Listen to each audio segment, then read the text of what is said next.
नमस्कार दोस्तों। क्या आपने कभी किसी पुरानी हवेली की दीवारों से बात की है? यहीं से शुरू होती है हमारी कहानी, फरगना के उस शहजादे से जिसे इतिहास आज बाबर के नाम से जानता है। 12 साल का था जब उसे गद्दी मिली, और उससे भी पहले उसे समझ आ गया था कि ताकत क्या होती है और ताज की कीमत क्या।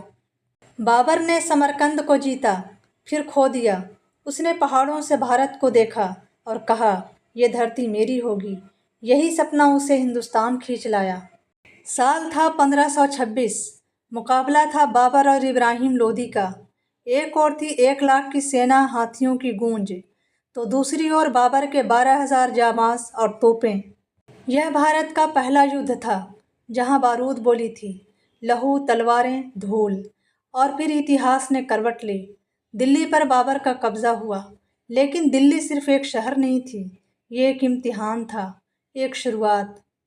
बाबर चला गया और उसके बाद आया हुमायूं, शांत, विनम्र, लेकिन राजनीति में कच्चा। शेर शाह सूरी जैसे शेर के सामने हुमायूं कमज़ोर पड़ गया। वो हिंदुस्तान से भागता फिरा, राजाओं के शरण में, फिर ईरान। वहाँ से वो लौटा सालों बाद, और एक बार फिर गद्दी पर बैठा। लेकिन किस्मत सीढ़ी से गिरने पर भी पलटी नहीं।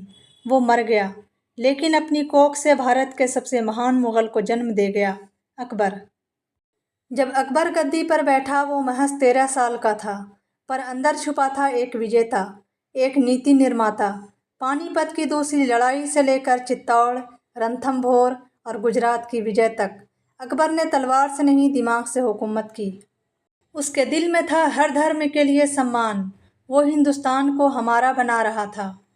अकबर ने सिर्फ युद्ध नहीं जीते, उसने दिमागों को भी जीत लिया। फतेहपुर सिकरी में दीन इलाही की शुरुआत, बिरबल, अबुल फजल, फैजी जैसे विद्वानों का साथ। एक सम्राट का दरबार अब सिर्फ सत्ता का नहीं, बुद्धि का मंदिर था। वो क्षण ऐतिहासिक था जब अकबर ने जोधाबाई से विवाह किया। नफरत की दीवारें टूटी और बन गया राजपूत मुगल गठबंधन। राजा मान सिंह को सेना में जगह मिली। अकबर ने सुलह कुल की नीति अपनाई, मुगल और हिंदू एक छत के नीचे। यह भारत की पहली राजनीतिक सहिष्णुता की मिसाल बनी। अकबर के बाद आया उसका बेटा जहांगीर। उसे इंसाफ से प्यार था। लाल किले पर सोने की जंजीर टांगी गई, कोई भी आम आदमी उसे खींच सकता था, और बादशाह खुद सुनता था। पर यह दौर भी सिर्फ न्याय का नहीं था।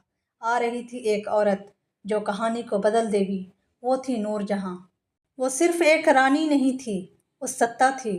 दरबार में उसके नाम की मुहर लगती थी, सिक्कों पर उसका नाम था।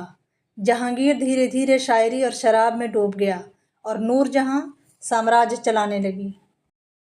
शाहजहां और मुमताज़ की कहानी सिर्फ प्रेम नहीं, अमर प्रेम थी। जब मुमताज़ की मौत हुई, शाहजहां टूट गया। उसने संकल्प लिया, एक ऐसी इमारत बनाऊंगा जो मोहब्बत की मिसाल बन जाए, ताजमहल। 22 साल, 22,000 मजदूर, सफ़ेद संगमरमर, फारसी नक्काशी। ताजमहल सिर्फ एक मकबरा नहीं, वो एक टूटे हुए दिल की दास्तान है। हर पत्थर कुछ कहता है, हर गुंबद में एक आह छुपी है। शाहजहां को उसके ही बेटे औरंगज़ेब ने कैद कर लिया। आगरा के किले की खिड़की से वो ताजमहल को रोज़ देखता रहा, आंखों में आंसू, हाथों में अकेलापन।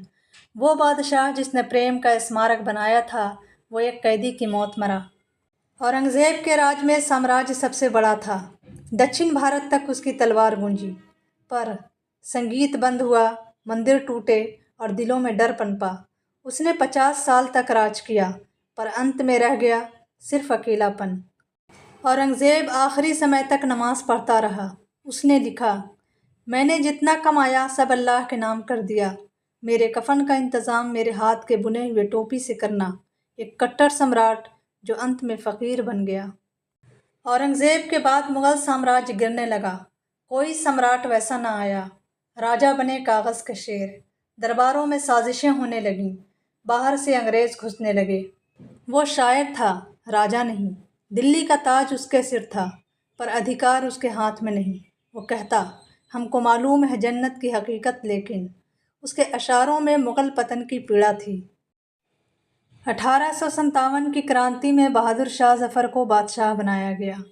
दिल्ली की गलियों में फिर गूंज उठी तलवारें।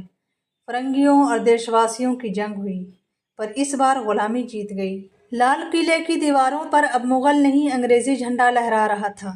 سنگینوں کی مار میں کہیں کھو گئی تھی شہنائی کی آواز۔ بہادر شاہ ظفر کو قید کر رنگون بھیجا گیا۔ نہ ناؤ میں سنہاسن تھا نہ ساتھ میں تاج، صرف ایک بوڑھا شاعر اور اس کی خاموشی۔ آج جب ہم مغل مقبروں کو دیکھتے ہیں، گھاس میں چھپے، مٹی میں دبے، ہمیں سمجھ آتا ہے اتہاس بھی خاموش ہو سکتا ہے۔ آج تاج محل کھڑا ہے، پر اس کے پیچھے چھپی ہے ایک پوری سلطنت کی کہانی۔ بابر کا سپنا، اکبر کی نیتی، شاہ جہاں کی محبت اور اورنگزیب کی سختی، ساری باتیں ہواؤں میں تیرتی ہیں۔ سوال بس یہ ہے، کیا ہم نے کچھ سیکھا؟ تو یہ تھی مغل سامراج کی داستان، جو پانی پت سے شروع ہوئی اور رنگون میں دفن ہو گئی۔ بابر کا سپنا، اکبر کی نیتیاں، شاہ جہاں کی محبت اور اورنگزیب کا کٹر پن، ہر راج میں ایک الگ رنگ تھا، لیکن ایک بات سب میں ایک جیسی تھی: سطح کا موہ اور اس کا انت۔ آج تاج محل کھڑا ہے، پر مغل غائب ہیں۔ کبھی کبھی میں سوچتی ہوں، اتہاس صرف کتابوں میں کیوں رہ گیا ہے؟ کیا ہم نے اس دور سے کچھ سیکھا؟